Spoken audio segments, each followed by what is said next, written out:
Elhamdülillahi Rabbil alemin ve salatu ve selamu ala seyyidina seyyidil enbiyayı vel mursalin ve ala alihi ve sahbihi ecma'in. Resulullah sallallahu aleyhi ve sellem'in mübarek sözü var. Şun hakkında biraz ben açıklama etip vereyim.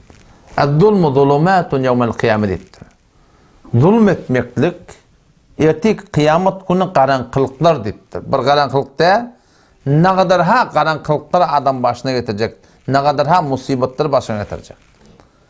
Başka bir hadise geliyor, Peygamber Efendimiz ayettir, unsur ahake zalimen ev mazlumen.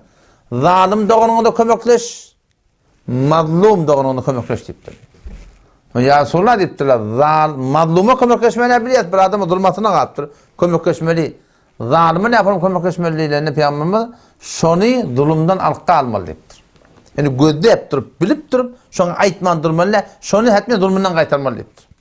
O zaman bir adam zulmasından, her bir suratında mal kadanta, caygah kadanta, işe girte, partivadi edip, zirmizi alıp, haydı burdal edip, devletin öz koyan düzgünden, il arasında bulutturan dağıttan, haydı bir suratında, zulüm yüzünden, zulmün içinde yalan da var. Zulmün içinde partivadi de var. Zulmün içinde taraf kişi de var. Zulmün içinde tayfan tarafını çekmeklik de var. Zulmün içinde öz muğetin ispat etti, eteşten, zirmizi geçip de almaklık da var. Zulmün içinden partivadi edip de bir il arasında bir rahat edilen novu var. Hemen maşine yarılacak. Maşine, devletin var, maşine var, esnebisileri var ya. Kıymeti ne mi? Kanuni hemen devleti verecek. Ne kadar adamlar var ya, zulüm yüzünden.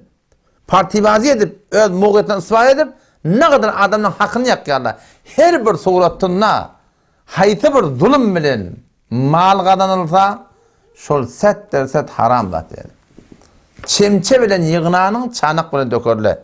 Hayti bir adama, ol bir adamı ki Allah Teala'nın gözünden düşmedik bolsa.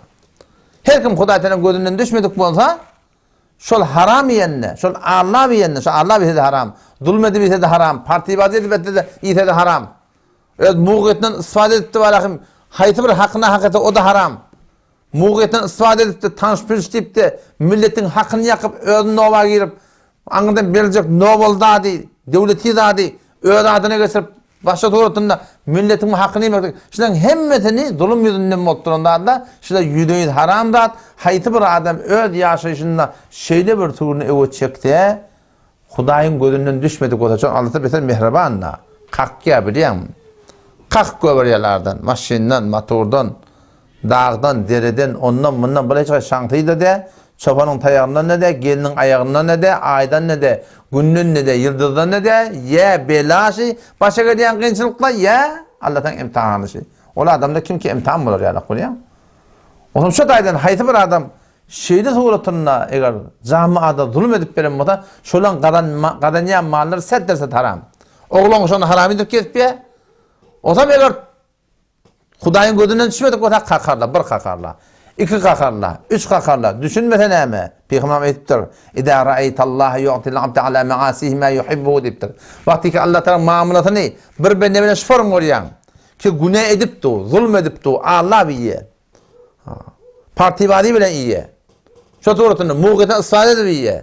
Devletin almalı, vermeliyen dadi 1 milyon mu? Eteşten 7 milyon yarın beri kesip novane koyuşuruyor. Hayti bir doğrultuda, şu doğrultularına zulm edip hakkına hak etse, şolan kadanya malın haramlığını kurun ayıra, Peygamber Efendimiz ne diye? Vakti ki birbirine şu var, zulm ben yaşak kesbiye, haram kesbiye yaşapıya, haram kadar yaşak kesbiye, Allah'ın gözünün düşürdüğün alamatı ne diye? Şu dağıtları ede bolu yine şun diyeni bolayan olsa, söyünü bolayan olsa, can tak, keyfi kök, parakat, gümlüğün öğreyen olsa, Peygamber Efendimiz ne diye? Feinnehu istidracun.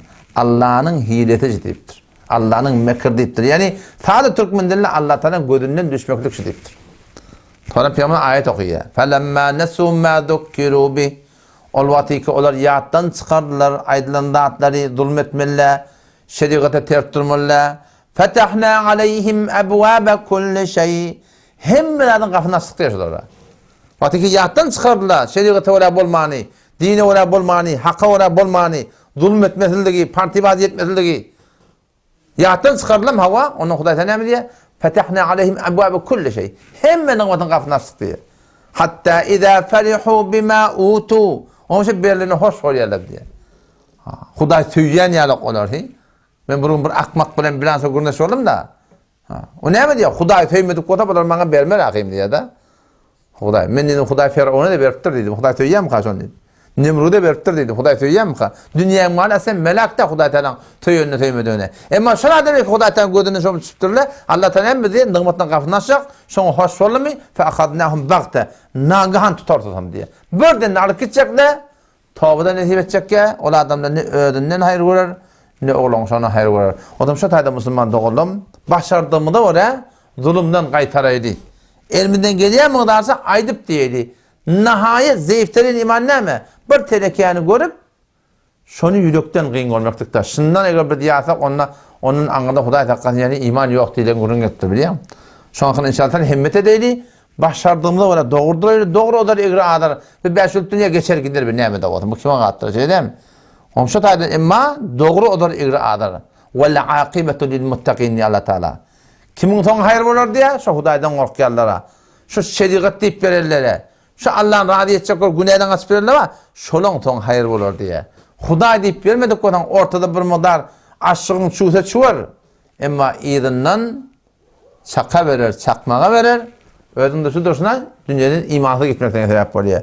11. ayet, 12. ayet, 13. ayet. Bak Sure-i Nisa'nı okuy. Allah Tebarek ve Teala mirasın hakkına hak edip doğunun, enetinin, kardeşinin hakkını yiyen adamı anlatır. Ebedi cehennem deyiptir. Ne mi deyip? Haram deyiptir da. Haram yandan sonra sen namazın da kabul ve aradan da kabul ve hiç sen kabul edin. Hudaya Allah olacak bu ne mi? Beni anlayan, seni anlayan yahi. Hudaya ben engilmek bilen secde etmeklik bilen Huday Teala Allah falan hak yani. Onun şu tane inşallah hakkında himmet edelim, doğrudurayım ki doğru odur, igra adar deyiptir. Vesselamu aleyküm ve rahmetullah.